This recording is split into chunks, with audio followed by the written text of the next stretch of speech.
Danielle Smith from 770 CHQR joins us to continue this conversation. Danielle, what do you make about the announcement coming this afternoon? Well, I think that Jeremy Farkas has been warning of this ever since he got elected to council, and he keeps getting voted down on these measures. He has identified some low-hanging fruit in the past, like some of the triple pensions that some of the senior management get, like the fact that the city council should take the first step in rolling back their own wages, and he keeps getting voted down at every turn.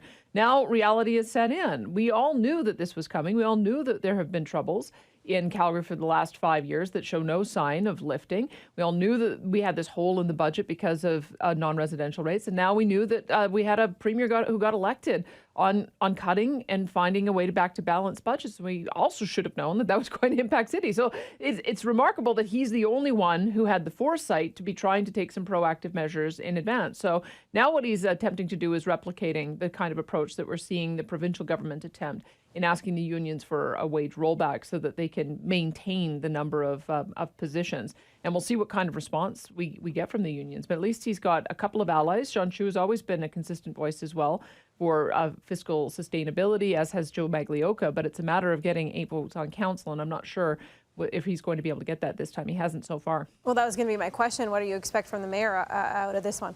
Well, look, I think that what they have to do is a pretty detailed accounting of what positions are paid well in excess of what you have in the private sector. I mean, one of the prime examples that came out just in the last year is lifeguards. At private pools, they're paying about 1/3 what they're paying at the city of Calgary. And there's a whole variety of positions that have gone completely out of step with what you're seeing in other positions across the country and in the private sector. So I think maybe a surgical approach. There might be some positions that are being paid appropriately, and so a 5% wage cut might not be fair. There might be some, as we found with the Canadian Taxpayers Federation looking at provincial occupations, that some occupations are paid 30% higher than they are in other jurisdictions. There's also a big issue with overtime. I looked at the 2018 annual report, and they've got a line item saying that there's a liability on there of owing $220 million for vacation and overtime. And if you're paying overtime, you're paying twice as much for someone to do the same job. And any manager worth their salt should be able to get their overtime expenses down.